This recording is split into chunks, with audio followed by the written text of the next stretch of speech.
POSCAST. Thank you for having me, Joe. Hi, welcome to the POSCAST. I am Joe Posnanski, and with me is Michael Shore. Michael, welcome. Thank you for having me, Joe. You are so welcome. This is crazy. So here's let me start by asking you a question, okay?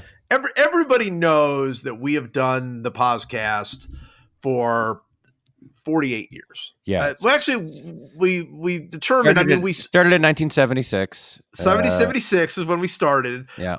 But we of course did earlier renditions of it in 68. Everybody remembers that. Yeah. All that. Our first big story was will Bob Gibson's ERA be That's right. 1.2 for the season. That was the first theme of the. That was our first emergency. We were just kind of that. We knew that was crazy, and then and we've been doing it. So we've done it for many years. Mm-hmm. We've also done it for many different entities and people. Would you say? Mm-hmm. Like I think I figured it out the other day. I think I counted that we've done this for 16,400 different entities. I believe that's right. 16,000. It started back in 68. We were doing it for NASA. Remember that? Who the first host of the podcast back in the late 60s was NASA. We had a federal grant. It was right. And then we did it, and then it was GE. Do you remember, by the way, that our first, we didn't even know, like didn't even have microphones then, but our first guest, quote unquote guest, was Buzz Aldrin. That was so crazy. Yeah, I mean, it was really wild. Well, we had microphones, but they were the really long, skinny ones that they used to use on like Let's Make a Deal.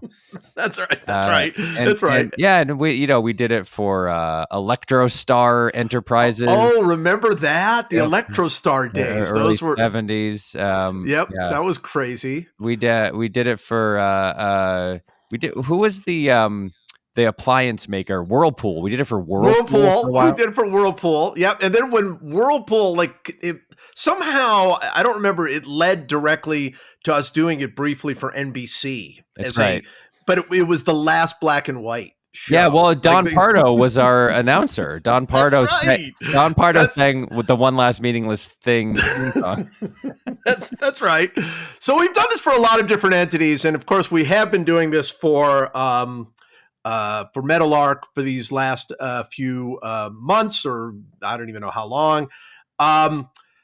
Finally, I mean, look, it was inevitable. They finally realized this show is pointless. Like, why would they want to have any connection to this show at all? I think my guess about what happened, and we don't know the details yet. Yes, but my guess is that they unfortunately listened to it.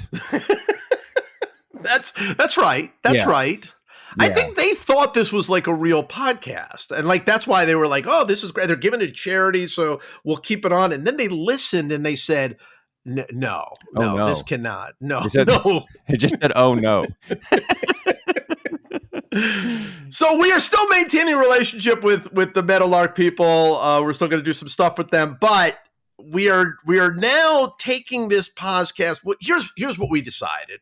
Mm-hmm. This is the listeners' podcast. We've decided this. We want to take this directly to the listeners, right? Right. I mean, right. In order to inflict maximum damage on our listenership, we're taking it directly to you, the listeners. So here's what we're doing. Yeah, here's what we're doing. So of course, look, the podcast is still as it always has been.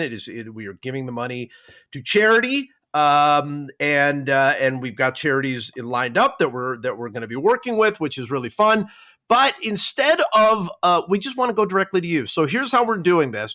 We are going to have a newsletter, Substack, related directly to this podcast. And that is going to be, it is already up. You can go there. It's Substack, the POSCAST. I don't even know what I'm saying. The POSCAST, that's POSCAST, but it is that was the thing I was confused about. The POSCAST at .substack.com. So it's thepodcast.substack.com.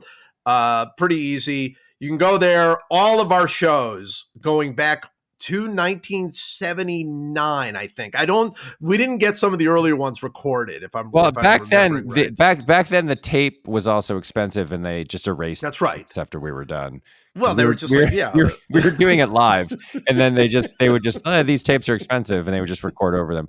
So, just record right over them. Archives back to 79 are available, and they will all be available on this new site. By the way, how perfect is it that we're announcing the new home base location for the podcast, and you immediately got the address wrong? Oh, right away. Right, and by the way, we'll continue to get it wrong. I'll like say it as podcast without the in front of it. We're not going to get it right ever. Yeah. But if you happen to find it, it is the POSCAST.substack.com. And we are going to have subscribers. We would love for you to subscribe. All the money's going to charity. So we're not going to, we're not going to badger you. It's completely free. The podcast is not changing. If you listen to it on Apple or Spotify or wherever you get your podcasts, you'll still get it. Nothing changes. But we are going to try to create a little bit of a community here. There's going to be a chat feature there. Occasionally, Mike and I might stop in. We might do a couple of events. We're going to try to really kind of create this, because here's what I found. I was just in London as part of the London series and them releasing the book, Why We Love Baseball in London. It was great. There are people in London, in Europe, not just in London, but I heard from somebody in Hungary and somebody from the Czech Republic and somebody from Germany and various other places who listen to this stupid show. And frankly, I think that probably for society's sake, we should make sure all of the people who listen to the show are in one place, right? Like, I think that we should be sort of enclosed in one spot. So you guys can join up. We would love to have you. And again, we're doing this all for charity. That's what this thing is. So you sign up. I think we're going to, we haven't even come up with a price yet. I think we're just going to make it I think the basic is $60 a year or $7 a month. Or I think that's what we'll probably end up doing. And with the money going to charity. So we would love for you to join. It's the podcast.substack.com. And that's it. That's all. And we're also recording this on a new platform. We're, rather than doing the Zoom thing that we have been doing it, we're now doing this on Riverside, which at least we're told will allow us to do kind of some cool things with video and some other things.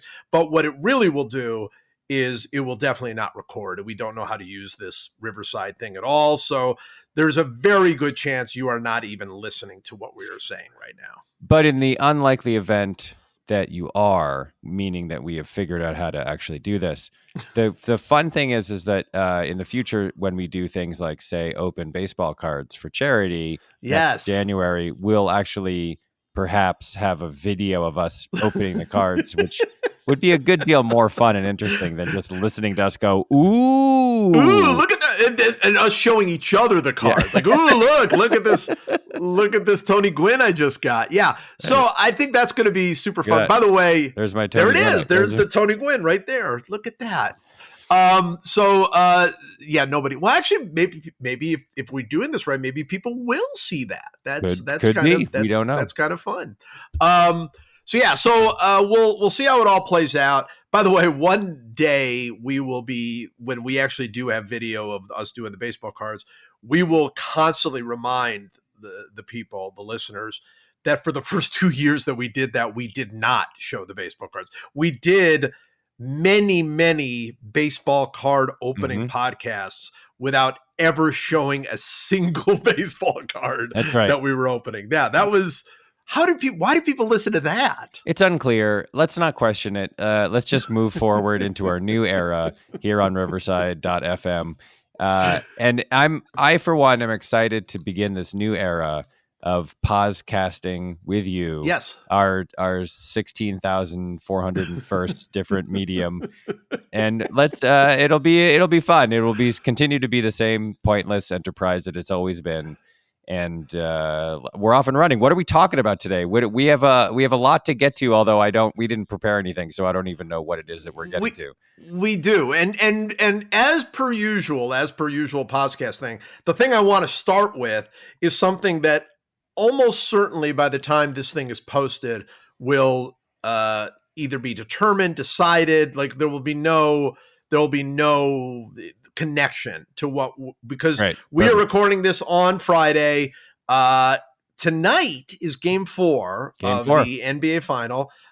If you are seeing video, you are actually seeing Mike in his Celtics gear, which is incredibly obnoxious, but great. But great. No, but I do want to talk about the series. First of all, we need to hear how you're doing, because this is a glorious moment for you. I think in many ways, the Red Sox are not going to probably be very good for a while now, and the Patriots are not going to be good ever again, but it doesn't matter. You kind of lost your taste. I would say the strand that has grown within you, and you tell me if I'm right or wrong on this, because your love of the NBA has just been peaking more and more and more over the last few years. Yeah, I would say that this particular Celtics team, as good as they are at the moment, they're up 3-0. They're going to win this series, in my view. Mike will never say that, but they're going to win it and probably win it tonight. Where are you, man? This has got to be like a thrill. This has got to be like childhood thrill, like for you. That's a good way to put it. Yeah. So there's a few things going on. First is tonight, it's really hard to sweep any team in the finals. A friend of the POSCAST, Howard Bryant, told me a stat the other day, which is the Celtics, obviously, as many people know, tied with the Lakers with 17 NBA championships in their illustrious history. Yes. You know how many sweeps they have in the finals? Oh, good question. This is how many sweeps the Boston Celtics have had. Yeah. And the funny thing is, I can't go through all of them, particularly in the 60s, but I don't have one in my memory. I don't think there was a sweep in my lifetime. There was not. You are right. The answer is 1. And the year of the sweep, I believe, let me check his text here, but I believe it was 1959. Here we go. Yeah, there you go. So they swept the Minneapolis Lakers in 1959.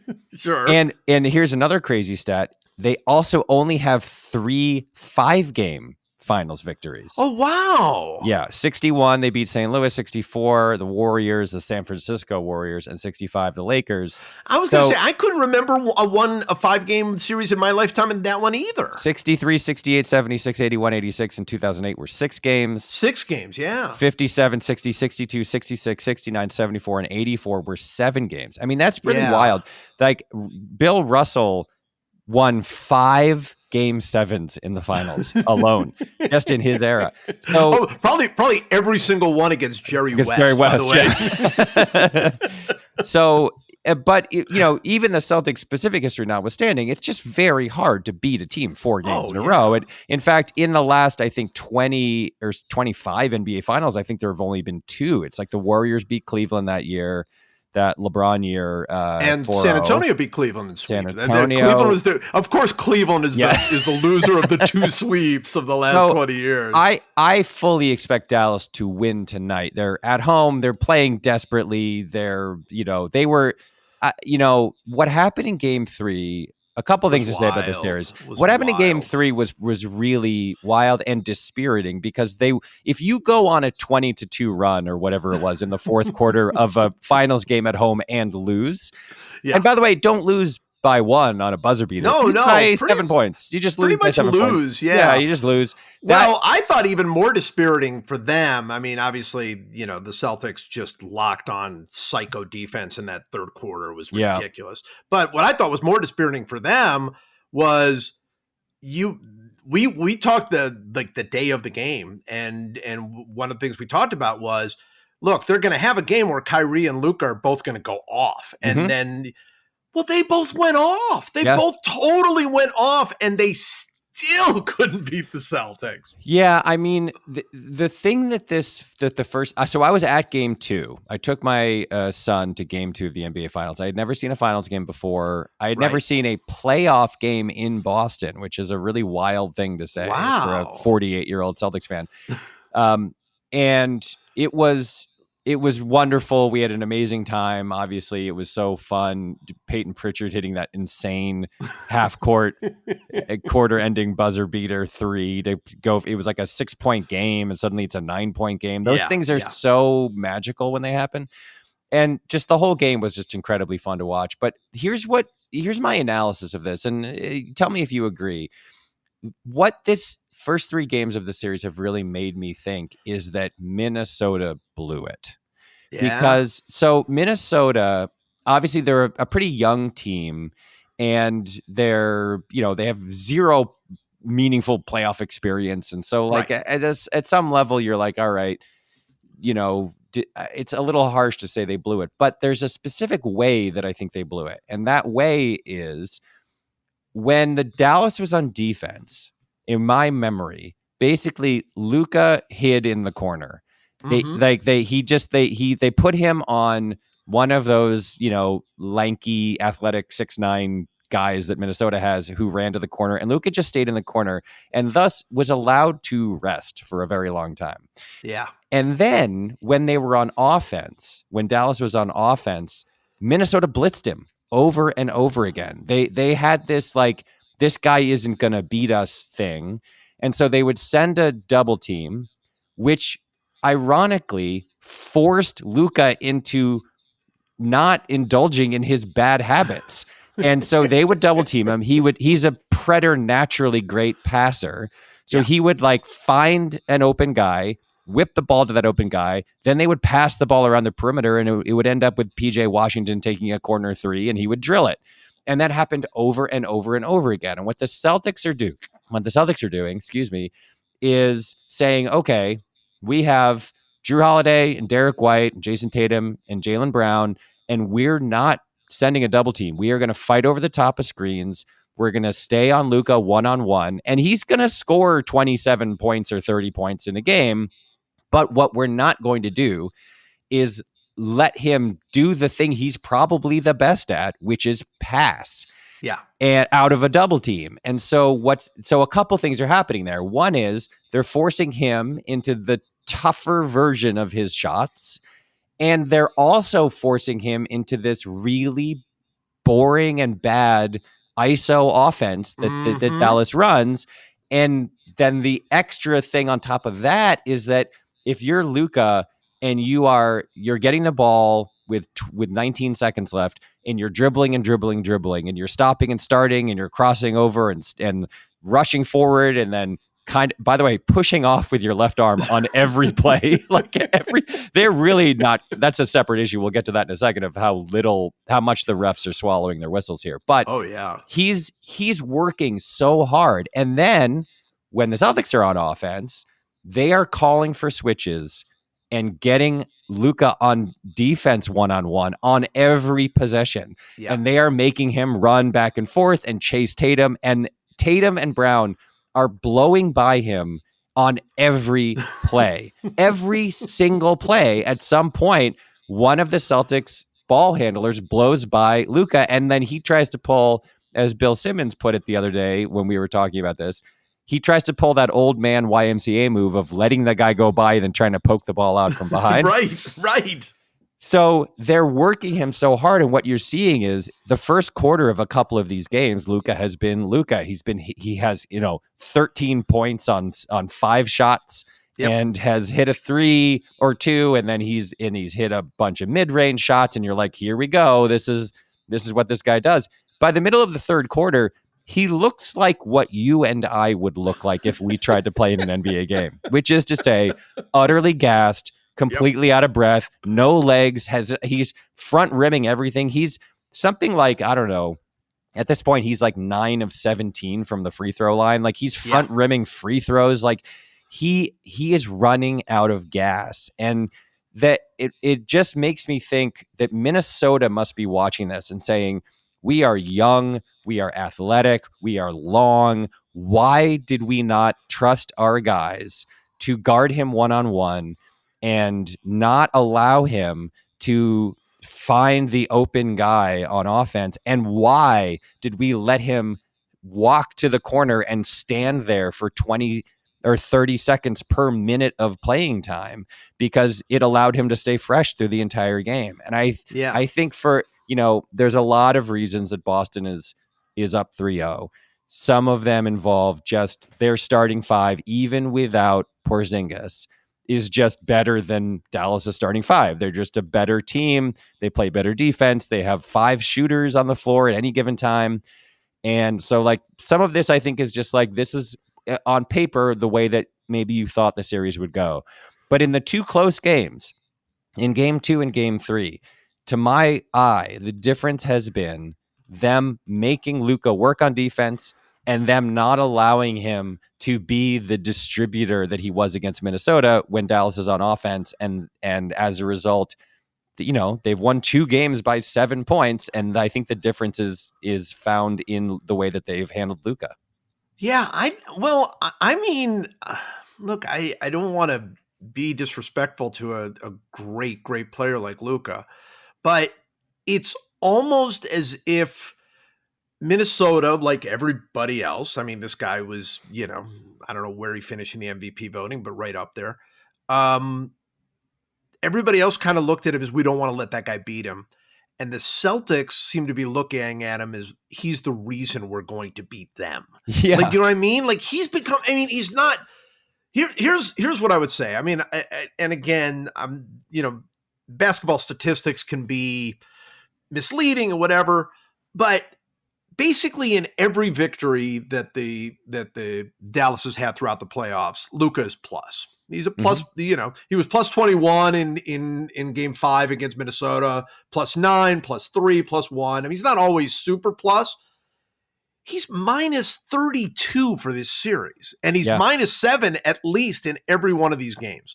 Yeah. And I think that's the strategy. I think the strategy was not, let's not let that guy beat him, but let's let him let's let him be Luka. We're going to guard him pretty much straight up. I mean, what they've been doing, you and I talked about this, which is crazy. And that's only the Celtics can do this. Minnesota couldn't do this. When the Celtics switch on Luka, they're putting a better defender. Like there's no 3-man, game with him or 2-man game with him where you can get a switch where you're going to get a worse defender. You're probably going to get a better defender on you. It's like, which is only the Celtics. I mean, only the Celtics can put 5 guys on the floor that are just better defender after better defender after better defender. But so they have made him not only work so hard so that he's exhausted in the second half, which is clear, but also work so hard that there are very long periods of these games where he looks bad. I mean, he just looks like he's worn out. Yeah, he looks worn out, but he also looks like he's taking bad shots and he's missing, like you were saying, it's not just free throws. He's missing some mid-range shots the guy never misses. He was 11 for 27 in that last game, and it just, I thought he looked tough. He looked rough. And then Kyrie is like a whole other thing. So Kyrie will just be like just miraculous as he was that first half the other day, where it's not just that he was scoring like crazy, he was hitting bonkers shots, which is what Kyrie does, right? Where he hits these threes with like that are impossible, but much more to the point, he goes to the basket and does some sort of goofy whatever thing, and somehow the ball goes 9 feet above the rim and then goes sliding through. But he's not able to do that in the second half either. And I mean, it's really, it's fascinating to watch two great players kind of get a little bit overwhelmed, which they were then. That you're going to get, and I'm fully prepared for this. And I think this will happen tonight, and I'm prepared for it tonight, as like emotionally and mentally prepared as I can be. there are going to be moments where Kyrie has the ball and he dribbles around and he crosses over and he makes a move and the defender's like stays with him because it's a good defender, whatever. And then he like dribbles into the lane, like at the top of the free throw line. And there was that shot I think it was against Minnesota, where he hit like a running, floating 20-foot left-handed layup somehow. Right. Like when you watch it on Gamecast, the people recording the events of the game don't even know how to describe it. You know, like it usually says like Kyrie hits 22-foot jumper or whatever. But when you watch the Gamecast, it's like Kyrie does something hard to explain. He kind of shot it underhanded from with his back to the basket from the free throw line on a step back. Like he's the possibly the best shot maker in the game. Like I don't know that there's anyone who routinely makes more new kinds of shots that you've never seen before, right? To the point where if you're not a big NBA fan and have not followed Kyrie, you would think he was the luckiest player in the game. Yes. That's the thing that strikes me is he hits these shots that you're like, oh, come on. You know, like sort of like when you're playing on the playground and somebody hits some bank and you're like, yeah, okay, ridiculous, yeah, you know? Wild. And you're like, there's no way, but he does it every time. So it's like he clearly, this is just what he does. No, it's a repeatable skill. The impossible shot is for Kyrie a repeatable skill, which it isn't for anyone else. No. But there are also moments, like there was a moment in game 3, I think it was game 3, that really sort of typified, I think, why Boston has had success so far, which is Tatum was on Luka, and Luka dribbled forever, and then he drove past him and he got all the way to the hoop, but Tatum was kind of on him. And he dribbled sort of under the hoop to the point where it would have to be the sort of a reverse layup, right? And he up faked and Tatum didn't move, and he up faked again and Tatum didn't move, and Tatum was just standing right behind him with his enormous 7-foot wingspan arm in the air, and then the shot clock was at 2, and no one knew what to do, and then Luka had to kind of like step forward away from the basket and turn around and try like a little 8-foot sort of high arcing shot. I remember the shot, and it missed, like it front rimmed, it barely made the rim. Barely made the rim, exactly. And it was like the way, and this goes back to the other point, right? So the another reason why I think the Celtics have had success in the series so far is that the refs are just absolutely swallowing their whistles. There have been multiple times where on a breakaway or like a 2-on-1, it has led to a Celtics dunk. Tatum the other night, Derek White a couple times, and multiple times where the Dallas defender came in, tried to swipe the ball away, and just absolutely slaps the Boston ball dunker on the arm as hard as he can. Yep. And there's no call.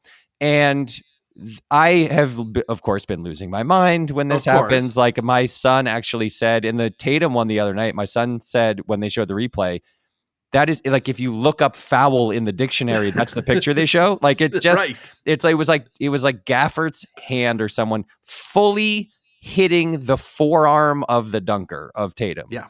And so they don't make that call. And then on the other end, they're doing the same thing. There have been dozens of calls that in a regular season game are called against both teams. Like the Celtics have been fouling. Jrue Holiday fouled Luka the other day when he was under the basket and they didn't call it, and Luka lost his mind, and the Mavericks are fouling the Celtics, and because it's the finals, they're just like, sorry, we're not going to turn this into a free throw shooting contest. And so they're not calling them. And I think that a huge part of Luka's game is drawing contact. And I think the Celtics are being really disciplined in not biting on his up fakes and jumping in the air so that he can then lean into them and shoot and just go to the free throw line. And I think this is why Jimmy Butler has not led his team to a championship in the last couple of times he's been there. I think when you get to the finals and the refs start swallowing their whistles, the people for whom their game is largely dependent on getting fouled and getting free points at the charity stripe, I think that is a big issue. I think that's a really big issue for Luka. I think that, by the way, getting fouled and having there be like 2 minutes where you're just standing there and getting some Oh, rest sure. is a big Sure. deal. And I think, he's not the best free throw shooter in the world, but he shoots 80%. And so you're talking about over the course of a game, you're talking about 8 or 10 more points that they would normally have, and they're just not getting them. And the Celtics are a very good free throw shooting team as well. They're not getting as many free throws as they normally do, but I think it's a bigger deal that Dallas isn't getting those free points than it is that Boston isn't getting those free points. Yeah, I think that's a good point. I mean, certainly Luka's game just feels off, and I think that's probably a big part of it. I'll also say this. The games feel a lot more free-flowing because they're not making those calls. I mean, I'm not saying that they shouldn't, referee the games or anything, but the games are not, there's just not a lot of stoppages as there used to be, I mean, it just feels like the games are moving at a different kind of pace, and especially guys. I mean, Luka's he's certainly not the king, but he's one of the kings of just kind of going up for a shot and getting fouled, and that's kind of was the whole purpose of what he was doing. He wasn't, and that's just not working now. They're just not doing, and that's from an entertainment standpoint, that's not that entertaining to watch, right? Here's the last thing to say about this. Then we can move on to another subject. The other thing that the swallowing the whistles effect is having is there for a long time. The main Celtics fan complaint about Tatum is that every time he drove, regardless of whether he hit the shot or not, he would turn around and throw his arms up in the air in the universal NBA symbol of how could you not call that a foul, right? Course. Right. And oftentimes would jaw and bark and whatever, and meanwhile the other team is playing 5-on-4 at the other end. He has largely stopped doing that. Like he still does it occasionally, but generally speaking, he has stopped doing that, at least to the degree that he used to. You know who has not stopped doing it? Luka Doncic. Yes. And there were at least 2 5-on-4 Celtics baskets scored in game 3 that were 5-on-4 because Luka was barking and jawing and not getting back on defense. And they must drive Jason Kidd and Mark Cuban and Miriam Adelson insane if Miriam Adelson even watches basketball. I'm not sure she does. This is it's a giant tax dodge slash gambling gambit for her to buy the team. But it must drive them crazy because, look, he's a bad defender right now anyway. He's like, even when he's actually back there, he has been a traffic cone and he has gotten blown by so many times. There was one play in game 3 where Jaylen Brown had the ball, called for a switch from whoever Luka was guarding. The screen came, and Luka just decided to not play basketball for a second. He just was like, I don't know, just go ahead. And Jaylen Brown drove to his left, right down the lane, and Luka just watched him go. And it was like, hey, man, it's a pretty basic thing on defense that when your guy goes to a screen and you're playing switch and you're switching, you're not fighting through that screen. That's your guy now. The ball handler is your guy. Like that's the thing that most people in the NBA kind of intuitively understand. They do. They seem to get it. Yeah. And he just kind of watched it happen and like just didn't even olay the ball handler, just didn't even engage. Like just sort of stopped and turned and watched from like 8 feet away as Jaylen Brown drove right to the hoop. And so he's bad anyway. He is not a great defender. At least right now he's not. And look, to be fair, he's had a knee injury, he's had a back injury, he's had a sternum injury, he's tired or whatever. But it is absolutely, if you watch, I mean, it's why Brian Windhorst went crazy on him. I don't know if you saw that after the game. Windhorst absolutely called him out and was like, that was an unacceptable effort from him. Like that was absolutely not a championship effort. And he pointed to the two tunnels and he was like, that's the tunnel where the Celtics are coming out from. That's where the one where Dallas is coming out from. And if that tunnel, and he pointed to the Dallas tunnel, is ever going to have a champion walk out of that tunnel, it's got Luka Doncic has to wake up and like be a better basketball player. And that just fully laid the game 3 defeat at Luka's feet. And I think he was right. I think he was right to do it. It's like obviously he fouled out with 4 minutes left, which was kind of like which when he had never done ever. I mean, that was weird. I thought he was. I mean, you talk about tired. I mean, those were very tired fouls at the end. Okay, one crazy detail, and again, by the time anyone hears this will be so long ago that it'll barely matter. But one weird, tiny detail that my son and I both noted when it happened was he had 3 fouls in the second half. Yeah, and at one point, I think early in the fourth quarter, maybe or late in the third, it was like Peyton Pritchard got the ball inbounded from the baseline, and Luka picked him up full court, and I was like, "What is he doing? Yeah. Like this is weird." And then he guarded him full court, and as soon as Pritchard got across half court, Luka had a take foul. He just fouled him the way that you would foul someone if you had a foul to give. Yeah. And it was his 4th, and I was like, "What in the world is he doing? Picking up his 4th foul? Like if you need to stop the clock, if you want to get different personnel on the floor, whatever it is, like why are you sending?" You wouldn't have Luka do that foul. No, absolutely not. Yeah, but it was very clearly a kind of intentional, like I'm fouling this guy when he crosses half court, and I would love to know the answer. Now, to be fair, it was, I believe, right before they started their crazy run. They went on a 10-0 run right after that, and part of the reason they went on a 10-0 run is because they caught the Celtics in a personnel problem. And I think Pritchard was on the floor and they subbed it. They went big, and like a couple possessions later, like they swished. And like, I think Derek Lively was under the rim and Pritchard was guarding him. So it was like a foot difference, and Pritchard, to his credit, just wrapped him up and fouled him so that he couldn't get a dunk. And they went on a 10-0 run. So I was like, okay, maybe that's why maybe that's why he fouled him, because the idea was if Pritchard comes in here, we're going big and we're going to find these mismatches. Okay, fine. Why did they send Luka to foul him? Why did Derek Jones Jr. not go and foul him? Why did anyone but Doncic with 3 fouls go and foul Pritchard? It makes no sense. But think Doncic is such a smart player. I think they just thought he could play with 4 fouls. I mean, he's not going to foul out of this game. And, they challenged the 6th foul, even though it was clearly a foul. Yeah. And it was a very, very tired and pointless foul. It was 40 feet from the basket. It was just it was a terrible foul. I mean, I don't know. Doncic just did not seem into the game at all. Like something seemed off with him anyway, beyond probably exhaustion, probably something else.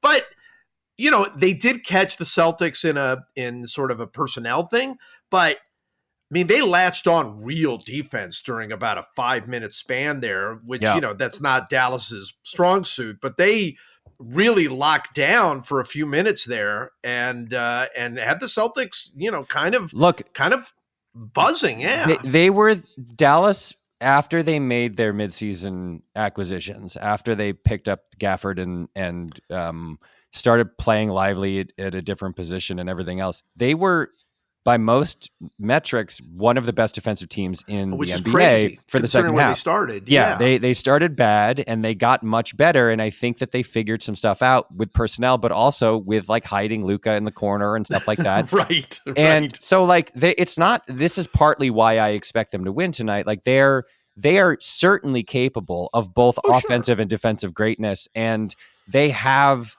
schematics and plans and that are effective against basically anyone. They have the ability to do what they did in the fourth quarter, which is not only score at will, but also really play tight defense, really, really lock down. It's just that that requires all of their star players. They're 2 star players to be in control and doing their thing in the way that they know how to do it. And that when Luka the last thing to say about Luka, I keep saying this is the last thing, and then I promise we'll move on. But the last thing to say about Luka is he's 23, 24 years old. He's so young, and it is pretty typical that guys that young have flaws in their game. If you go back and look at the difference between Jaylen Brown against the Warriors in the finals 2 years ago and Jaylen Brown now, a significant leap has been taken. If you go back and look at any of these guys, Tatum or Derek White or any of these guys, like the Celtics are better right now than they were by a significant margin, in part because their star players who could have coasted at the level they were coasting at and probably like made the Hall of Fame because they were so good, decided to improve themselves. And you know who is exactly as good as he was 3 or 4 years ago? Drew Holiday, because Drew Holiday is 34 and he's fully cooked as a player.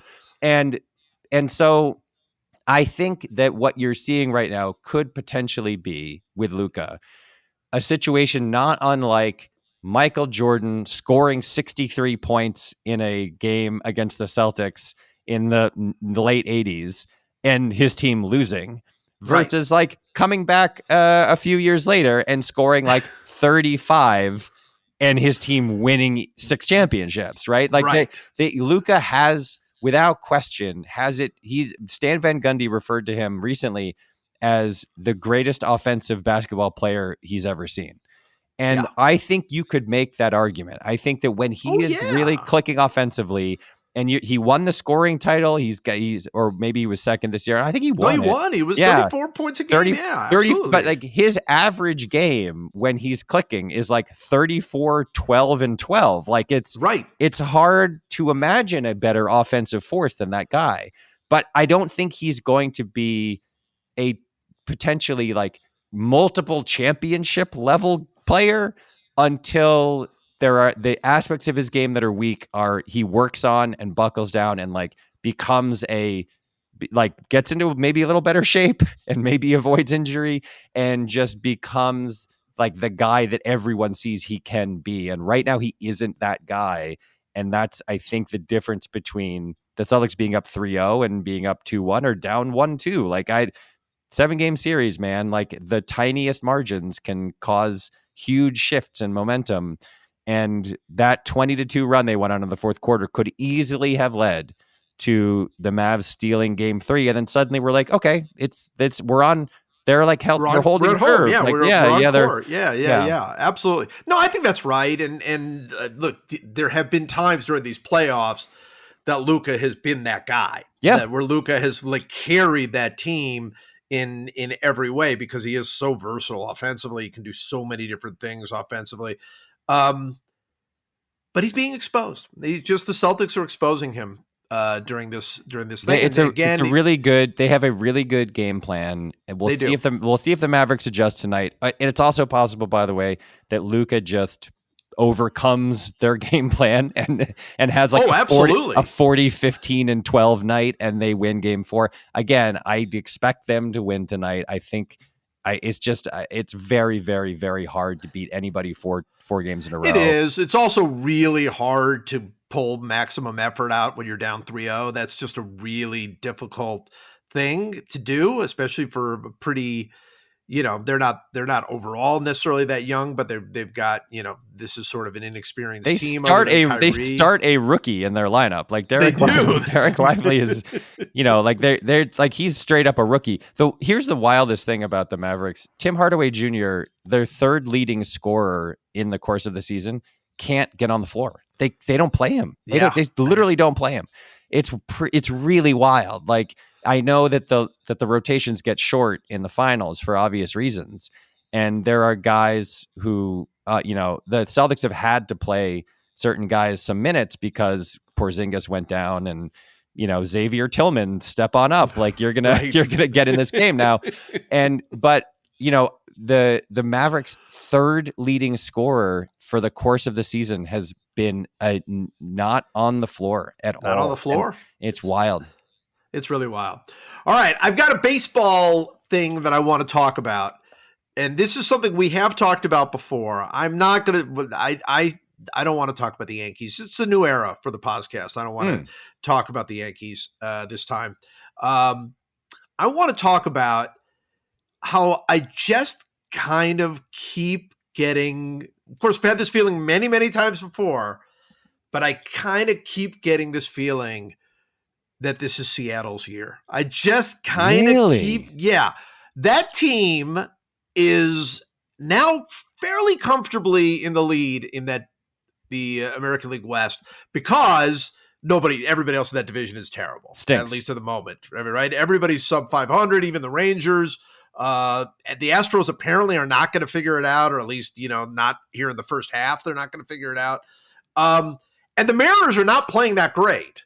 But here's what I, in my mind, got thinking. They're leading this division. Mm-hmm. They've been a second half team like these last few years, right? Like they've always been trying to dig themselves out of that early hole that they put themselves in. Julio Rodriguez is just beginning to kind of turn back into Julio Rodriguez after a absolutely dreadful start. He homered off like 101-mile-an-hour pitch yesterday. I know, it was wild. It was pretty wild. I mean, he's beginning to look like himself a little bit more. Their pitching is kind of good. I mean, their starting pitching with Castillo and Logan Gilbert, George Kirby, even Bryce Miller's pitching well, is kind of good. I don't know. I mean, here's the thing. I think it's a POSCAST dream to get Seattle to the World Series. They've never been to a World Series. They're which is an absurdity. They're they're the only team, right? The only team in baseball that's never been to a World Series. And I don't know. I think I'm ready to invest fully into this team. What do you think? I wish I could go along with you, but their hitting has been terrible. It has been terrible, but it shouldn't be. They've been underachieving at the plate in large part because Julio has been so. It's not just him though. Crawford has been terrible. You're right. Mitch Garver's hitting 173 as a 627. I know with not a lot of power. Mitch Haniger has not been terrible. 621 OPS. Like they cannot hit the ball. But those guys are better than that, aren't they? Yeah, of course. But like, I mean, Julio, who's like you said, he's come on recently. I mean, he's slugging 354. How about that? Yeah. That's astonishing. He's got a 671 OPS. I mean, look, his last 7 games, he's been better, I guess. Like, if you want to, in his last 30 games, he has a 325 on base percentage. Like, he has not yet fully ever become the guy that we really thought he was going to be. And much like Luka, he's 23 years old. Like, there's a long way to go here. Yes. But this leads to my question about Julio specifically, which is, who have you been more shocked by how much they've struggled this year? Julio Rodriguez or Corbin Carroll? Because they're both 23 and they both have been kind of abysmal this year. So honestly, the answer for me is Carroll. This to me has absolutely come out of nowhere. Like I mean, okay, here I'll throw some stats at you. So last year at age 22, he scored 116 runs. He had an 868 OPS. He splashed 285, 362, 506. He stole 54 bases. 54. Yeah. He had 10 triples. He had 25 home runs. Okay. We are now more than a third of the way through the season, a good deal more than a third of the way. We're almost halfway through the season. He's played in 67 games. He has two home runs. Two home runs. He's on pace. He's on pace for 5 home runs when he hit 25 last year. What is his OPS right now? His OPS is 601. That is 267 points lower.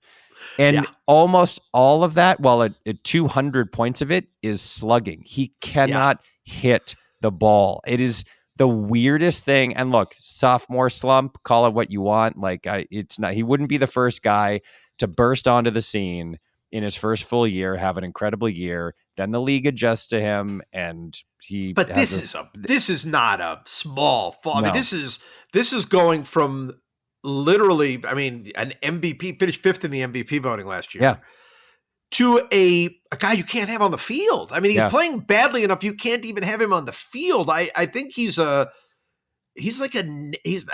quite negative. He's not quite replacement level, but he's like only a tick above replacement level, right? Yeah, man. I mean, the Red Sox called up Cedane Rafaela, who's like one of their top prospects, incredible fielder, swings at everything, and people were like, this is a project. He's a project at the plate, whatever.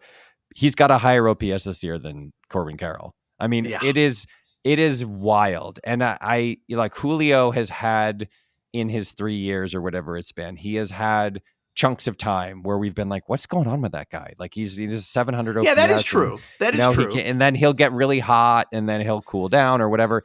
Corbin Carroll did not seem like that kind of guy. Corbin Carroll seemed like, okay, he is a fully formed hitter at age 22. He is a guy with power and speed, and he makes contact, and he's got 30 doubles, and you can pencil him in for 30 doubles and 10 triples and 25 homers every year. That just seemed maybe we were all wrong. Maybe we leapt to conclusions. Maybe he's got a nagging shoulder injury. We don't know. Yeah, that's the thing. I mean, he could be hurt, but you're right. It wasn't just that he had this unbelievable year. He was the number one prospect coming into last year. Yeah. Everybody knew he was going to be great, and he was greater than we even thought, like quicker than we thought. So I don't understand it. But those are the two guys I think that I'm most baffled by in baseball. And both of those teams, well, Arizona is, sub 500 and who the heck knows, what's going to happen there. They weren't that great last year until the postseason.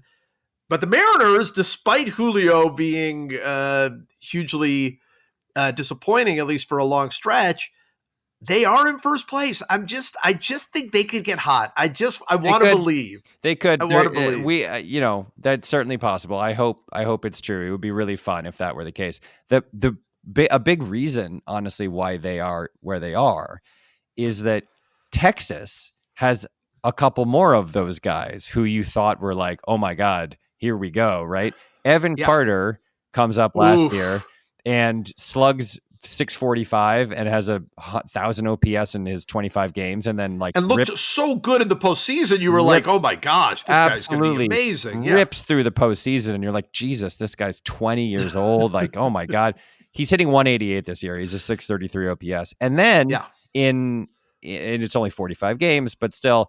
In the offseason, then Wyatt Langford shows up, and you're like, my God, they've got two of these guys.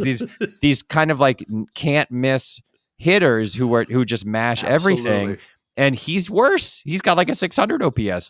He is terrible, and I'll tell you what has been killing them too is Adolis Garcia. We thought he was like okay, this is a top 10 player in baseball kind of thing after his postseason last year, and he's been kind of terrible. I mean, they are another team in my mind. I mean, Corey Seager now is hitting. Well, he's hurt a little bit, but he's hitting again. But they are the kind of team I think that could get hot, right? I mean, it sure seems like they ought to. Like their lineup looked so kind of like rock solid. It's Semien and Seager and Carter and Langford and Garcia and Jonah Heim seemed like he was, a pretty reliable, certainly for a catcher. Like, okay, that guy's going to give slug. He hit 18 homers last year, 95 RBI. And then all of them, just everyone. There are those inexplicable years where just a lineup that you think is pretty solid and reliable, everyone for some reason takes an enormous step backwards. Like the entire Which is weird, right? It's so weird. It's like the entire team is like 150 points of OPS worse than they were last year. It's bizarre. I don't know, but what explains that? Maybe random variance, or maybe I don't know. Maybe they're just all fighting injuries. Who knows? It does feel, of course, it's random variance, right? At the end of the day, that's always the right answer. The answer is always, small sample size, random variance. It does feel like, though, that teams, like this is what I thought about the Astros, and we'll see. I mean, Kyle Tucker's hurt now, so we'll see where they end up. But the Astros, to me, reminded me so much of last year's Padres team. Everything just kind of seemed to be going bad, and when it goes bad for everybody, and that team just kind of just fell off and have never figured it out. The Cardinals last year, another example of a team that it started going bad and then it just never got any better. So maybe that's part of what's happening, but it's really strange because you look at the American League right now, and again, we're not talking about the Yankees, even though it has to be said that Aaron Judge and Juan Soto have a chance to become the first teammates to have 200 OPS plus, which is basically double league average in OPS, essentially. The first teammates to do that since who? Who do you think is the last last teammates to each have 200 plus OPS? It's probably like Babe Ruth and Lou Gehrig or something. Babe Ruth and Lou Gehrig. That is absolutely 100% right. So that's scary. The Orioles are great. They're just really, really good. I mean, they kind of have so much talent that stuff can go wrong for them, and they're just really, really good. I think Cleveland looks like they're kind of for real, which is bizarre, but they've got it going together. The Mariners are leading. The Royals are somehow in like the number 2 wild card at the moment or something. I mean, so that I don't know how long that can last. And then you got a bunch of teams that are just like, who knows, Minnesota. Look, Boston is sort of in. No, they're not. But they sort of are, not because of how good or not they are, but because unless Texas figures it out, I mean, somebody's got to get that 3rd wild card spot, right? So it's got to be somebody. So I don't know. But as crazy as that is in the American League, it's way worse in the National League. Yeah. In the National League, you've got the Dodgers. Everybody know they're going to run away with that division at the end of the day. You have Philadelphia, which is apparently going to run away with that division. And, now that the Braves are hurt and beat up, I mean, and are also having one of those years like we just talked about where everyone is worse than they were last. Everybody somehow is worse, right? The Braves will probably still make the playoffs, but that's not a lock for them. And then you got Milwaukee running away with that Central, and the Cubs are, talk about disappointments. That team has just been. But then it's like, all right, well, who's going to make the wild card? So you've got Philadelphia, Milwaukee, and LA probably at this moment looking like pretty good, teams to win those divisions. Now you're looking at who else has a plus 500 record? The Padres and the Braves. That's it. Those are the only other 2 teams with plus records with over 500. And again, the Braves have been playing pretty badly since their spate of injuries. And now it's like, all right, the Cardinals? Really? Are you buying them? Are the Cubs going to kind of figure it out? Cincinnati's in position. The Giants are weirdly around 500. Baseball has weirdly, in the National League at least, turned into football, where like in the middle of a football season, you look at the records of the team. There's one team is 9-1, and a couple teams are 8-2, and then everybody else is like 6-5 or 5-6. 6-5, 5-6. And everybody's like in the mix for the playoffs. So here are some records of National League teams. Okay. 33-34, 33-35, 33-36, 32-36, 32-36, 37-35, 34-35, 33-36. That's more than half of the National League. Yeah, it basically has the same record. It's the Nationals, Cardinals, Reds, Cubs, Pirates, Padres, Giants, and Diamondbacks all have the same record. They have the same record. There are 2 teams out of it. Well, if let's say the Mets are out of it, so 3 teams: Mets, Marlins, Rockies. That's it. Those are the only teams that are like, and I don't even know if Mets fans could. I mean, they're only 7 under 500. I don't even know if they're not. They're kind of not out of it. They're 3 games back of a wild card slot. They're not out of it at all. Friend of the podcast, Justin Halpern, psycho Padres fan, told me the other day. Who we have to have him on, by the way. We do. We have to have him back so we can talk about the Padres. He told me the other day that the Padres are on pace this year to absolutely shatter the all-time MLB record for most days at exactly 500. Like I can't remember what the record is or what they're on pace to like double it. They're currently 37-35. That's awesome. But that is like what a wonderful stat. But like, by the way, a team that might contend for that record, the Boston Red Sox, who every day win a game after they lost. They're currently 35-34.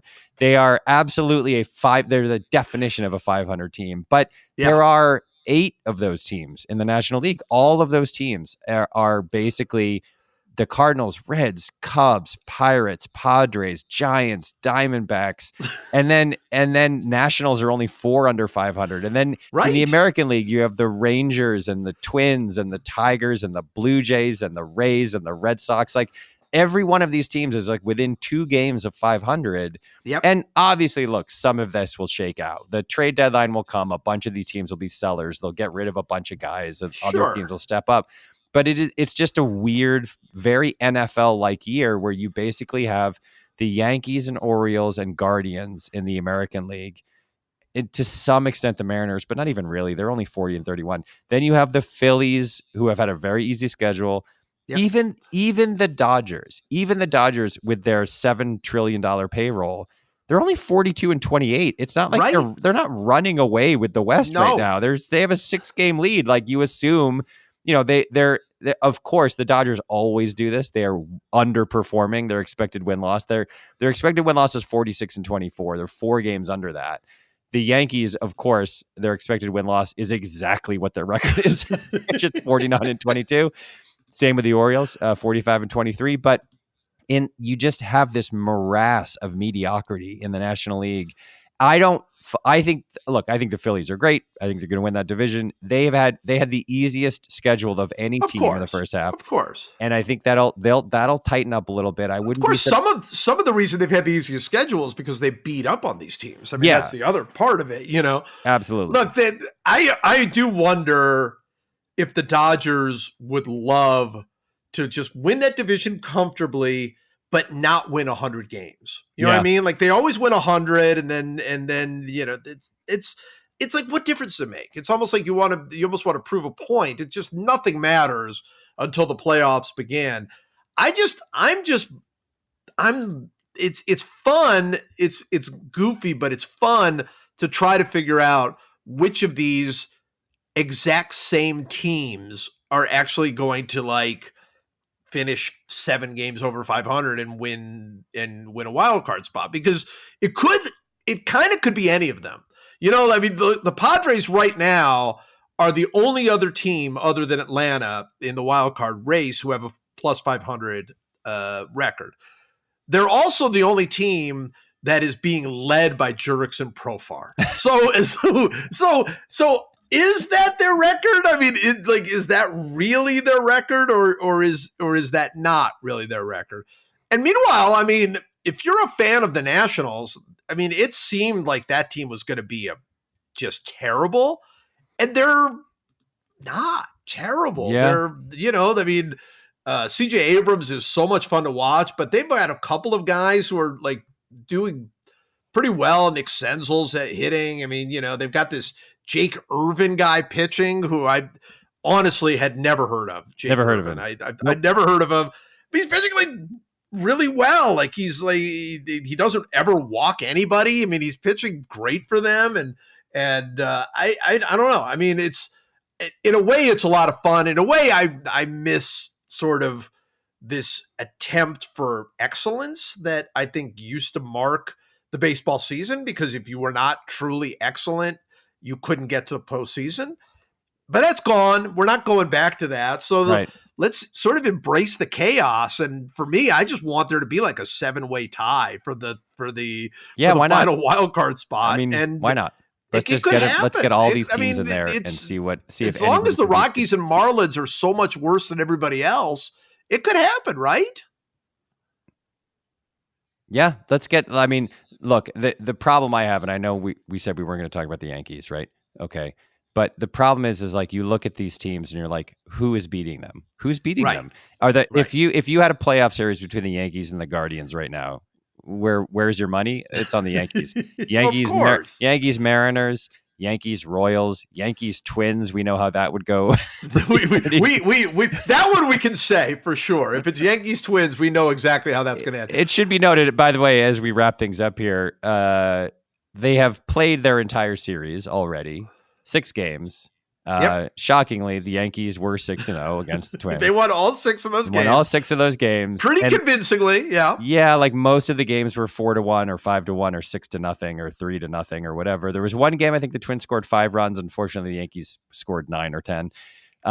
It continues. The most inexplicable thing in sports, which is the Yankees' 22-year dominance over the Minnesota Twins, not just continues, but seems to grow stronger every year. It seems to grow stronger, and the Twins are they're pretty good. I mean, the Twins are good. If not for their 6-game, loss to the Yankees, they'd be well over 500. I mean, they're a few games over 500 now, even with those 6-game losses. If they had split that 6-game series, they would be 2.5 games up on the wild card. And instead they're tied for the 3rd wild card currently. Exactly. It really is like I mean, I don't know how many times you and I can talk about this or you can write about it, but what's exciting I think is we're almost at the point now where I think it's closing in on a full 162 game stretch. Yeah. It's like, I think we passed 162, didn't we? I thought there was a moment where I thought it was like 120 and 42 or something. Oh, I thought, could be wrong. I thought we were still like 3 or 4 games shy of a full. Okay. Season. Well, we'll do the math and we'll get back to you. If you come to our new Substack at the POSCAST.substack.com, we'll give you that stat. We'll give you we'll find that Yankee. It's the best. It's the every year it's the best stat that you can. It's come amazing. Up with. It's incredible. It's incredible. All right, it's time for one last meaningless thing to end this meaningless thing. It's one last meaningless thing to end this meaningless thing. We talk about sports and we draft things we know, like how beaches are terrible places to go. No hot fruit for Michael, no Diet Coke for Joe. The POSCAST, whoa, it's one last, whoa, meaningless thing. I'm going to start because we've actually already had this conversation between ourselves. When I answer a telephone, and I don't know the last time anybody's called it a telephone, by the way, but when I answer my phone, my cell, I of course know who is calling me at all times. I mean, we all get that information before we even get started, and but I still answer like hello, like I don't know who that person is. Right. This is how I've been answering phones for my 58 years on Earth, and that's how I'm going to continue to answer the phone, probably. However, it's ridiculous and outdated and stupid. And this was brought to my attention by one Michael Schur, who called me the other day, and I said hello. And you were almost, would you say you were taken aback? No, by the fact that I said hello? So it's a thing I've noticed about you before, but in this case, it was sort of doubly noticeable because I had said, hey, I'm getting in the car in a second. Yeah, I'll call you in 5 minutes. I'll call you in 5 minutes. So you both knew that I was calling you. And also when I called you, ostensibly on your phone, it says call from Mike. Yes. And so the phone rings and I hear you pick up and you go, hello. Like, who is this? Like, this could be anybody. Yeah. And so instead of saying, hi, Joe, it's Mike, I just launched into a tirade where I'm like, it's me. Why are you saying hello as if you don't know who's on the other end? And then we proceeded to try to calculate, and this is a good listener question. What is the youngest age of a person who still says hello as if they don't know who's calling? And I mean, so I'm 48 and I have transitioned out of that. You have transitioned. You've broken free. When I get a call now and I see it's Joe, I pick up the phone and I'll say like, hey buddy, how's it going? Or hey man, or whatever, because I know it's you. So I think I'm probably right on the edge where for the first 20, call it 20. When did I get a cell phone for the first time? Probably 1998, or I don't know, wild. Right? Yeah, probably. So for the first 23 years of my life, I had to do what everyone had to do, which is pick up the phone and go hello and wait for the information. And then for 25 years of my life, I have lived in the other world. Right? You had, call it 30 years Yeah. of saying Yeah, that's hello. right. Yep. And now have had 28 years. So you're almost at the halfway point. But I think I'm more than halfway of my life in the world of knowing the information. Of knowings. So I'm guessing that I'm, roughly speaking, the youngest person who still your age has bracket right there. Yeah, right there, 47 to 49.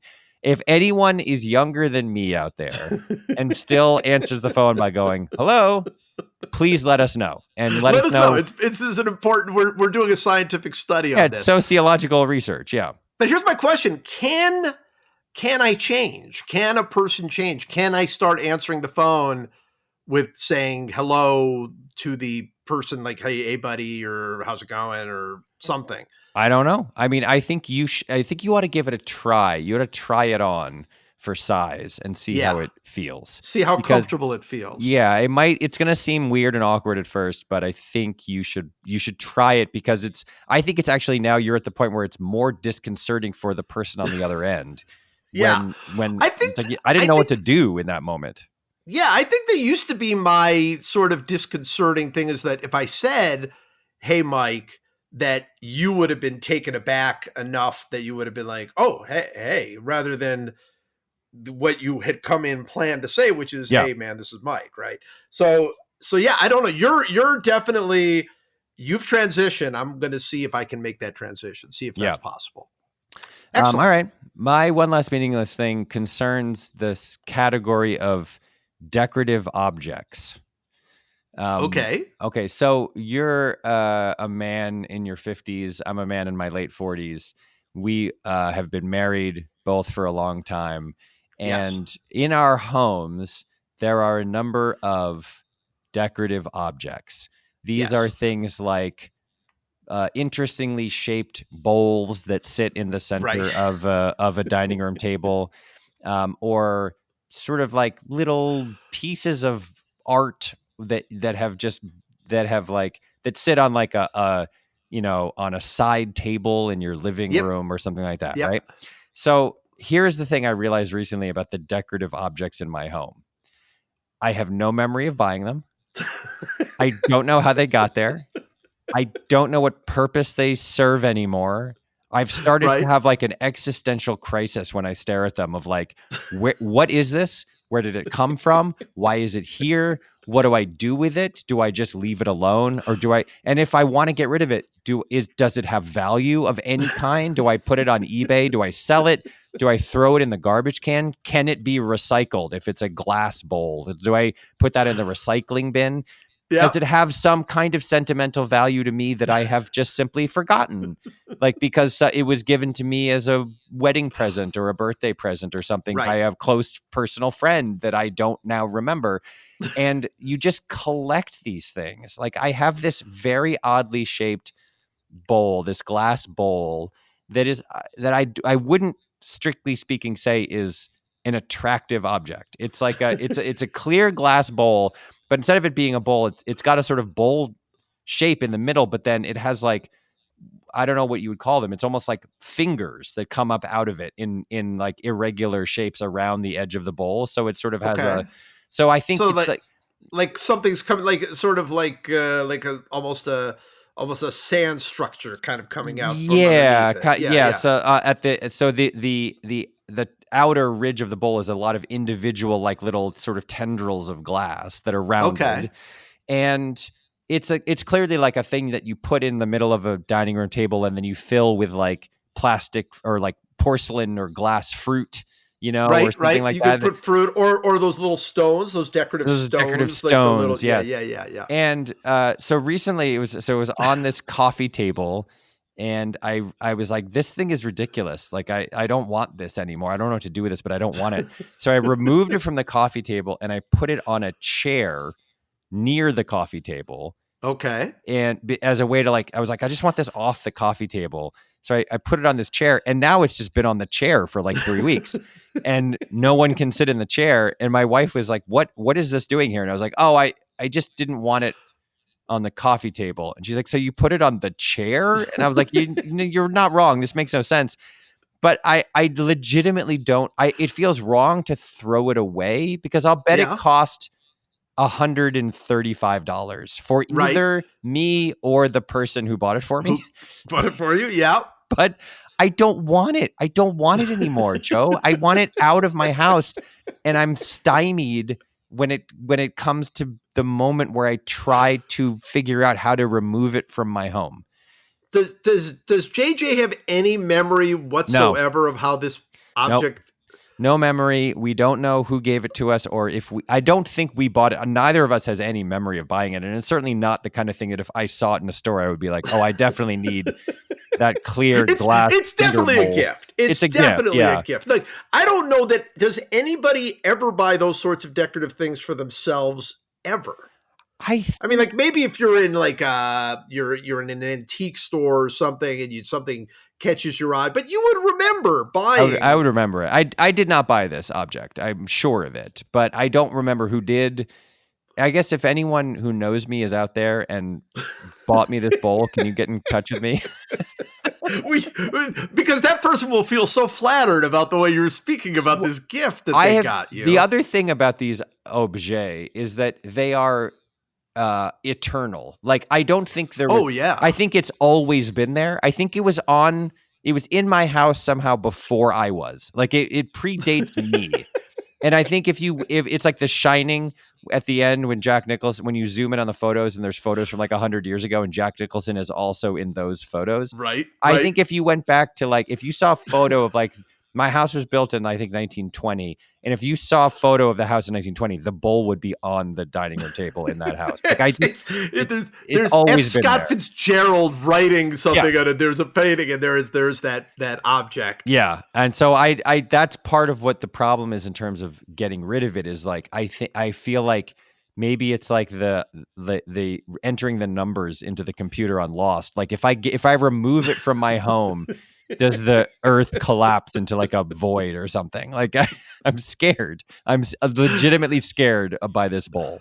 All right. Well, so now this is going to have to be, we're just going to need weekly updates for where this object is, because it is clear you are now at a point where this object has to go. You are now fully at that point, and I don't think that object ever will go. I don't think there'll be any way for it to happen. Here's what I'm thinking. And by the way, we are for those of you waiting for your baseball card prize packages, we're very close. Let me just say that the holdup is Jason Kander, because Jason Kander promised signed copies of his book, and he hasn't sent them to me yet. And that's all we're waiting for is signed copies of Jason Kander. Oh, you know what? Nobody wants that anyway. I know. Just send them off. Let's go. It feels weird not to include them. He swears they're in the mail, so when we get them, we'll send out the thing.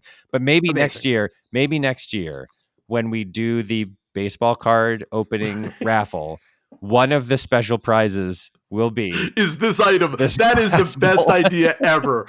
Let us each get rid of one piece of one object. Yeah. That you and I do not know where it came from, how we got it. Yeah. But and then that person will always remember how they got that. That's right. That's it. We'll imbue it with intrinsic value, not because it itself is valuable, but simply because the person who owns it will now know where it came from. You don't even know that might be valuable. You don't even know. It might. Maybe it's worth $1 million. I have no idea, but yeah.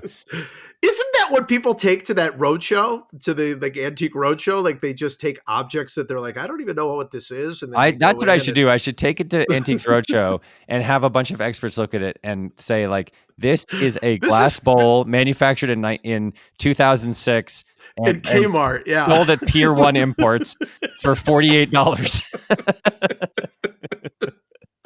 Oh, amazing. All right, well, if this recorded, then you'll be able to not only hear it, but maybe even see us. And we're excited about where we're going with the POSCAST. So, Mike, as always, thank you. Thanks for having me. POSCAST. POSCAST.